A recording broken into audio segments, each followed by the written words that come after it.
London was like the natural progression of where the show should go because London has played such a prominent role in the history of not only graffiti and street art, but also music, fashion, documentary film. There had been such a great conversation between the artists from New York and London in the late 70s and early 80s, so it just made a really natural kind of move from New York to London.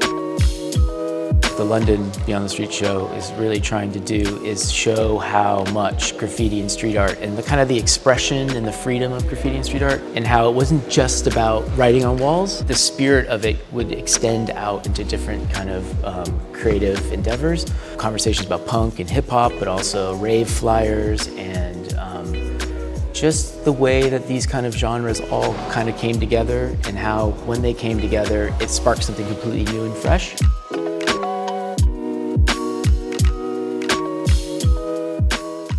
I think it's freedom. I think it's the idea of not being told what to do and being able to write your name on a wall if someone tells you you're not allowed to. If you approach art in a way that's not necessarily art school, something really magical can happen. A lot of these people have changed the way we look at art because they came from it in a way that is more untrained, but also very professional and really beautiful and very expressive. So we selected artists by kind of looking at some of the prominent names of the movement, prominent bands of the time or the era and to now. From the past shows, we've had a lot of artists who are here again. And then we're allowed to bring kind of new artists in because graffiti keeps growing. It's not just 1970 to 1990 and it ended. It's like it keeps going and keeps going. So it's all about who's speaking to who and how all these artists are sort of talking to each other through the generations.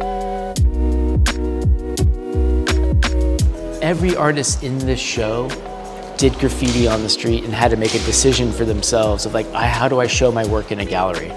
So it actually, even for the more controversial artists who are in the show, perhaps, they too are now going, I want to show work in a gallery. I want to learn how to do that, or I want to start showing my work in a different way. That part of the history is really important, is that everybody's had to have that kind of question for themselves. So no, we haven't had any problems with that at all. Actually, it's been really refreshing and fun to kind of work in that way.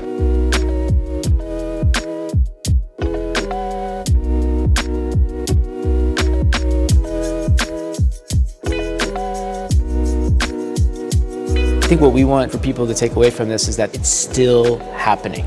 It's growing. There's stories behind the work. It's not just anonymous all the time. There's people behind it.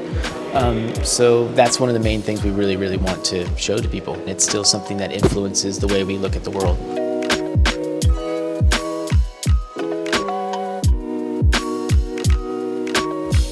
Yeah, we sort of broke it down into certain categories. This room in particular is kind of all about like a little bit more play and pop art and how like that kind of history of pop art played a role in the way graffiti artists were thinking about kind of making their artwork.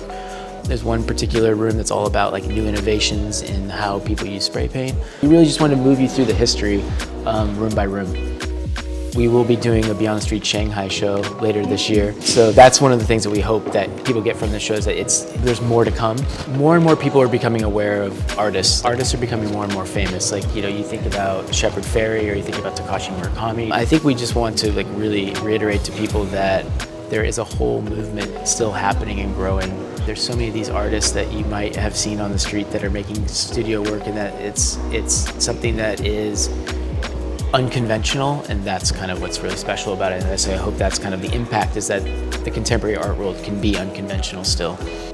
Adidas was basically the uniform for so many hip hop and graffiti artists in the 80s. If you go to the top floor, you see all the kind of Adidas clothing that has been worn throughout the years by famous people, and it was the uniform. If you wore an Adidas track jacket, you were kind of part of the culture. You kind of knew what was up, and I think it's a kind of a cool thing that just shows that Adidas has kind of been with it since the beginning. It's always been really natural. You can see it from the Run DMC clothes upstairs. When Run DMC got really famous, it's because they were wearing that Adidas clothing, and I think that's just kind of part of the whole story. This one in particular I want to highlight because it's by a Spanish artist, ARTZIP, and I think this is kind of the show in its entirety. Like, it's the wild animal looking at its place on a white wall, and it's kind of like you can say this is like how graffiti working on the street kind of, and the conversation it's having with like being in a gallery, graffiti to wall back to the street. This is constant conversation that's happening all the time, and that's why graffiti's not over yet. That's why we got 50 years of it and it keeps going. So I think this is a perfect piece for the show.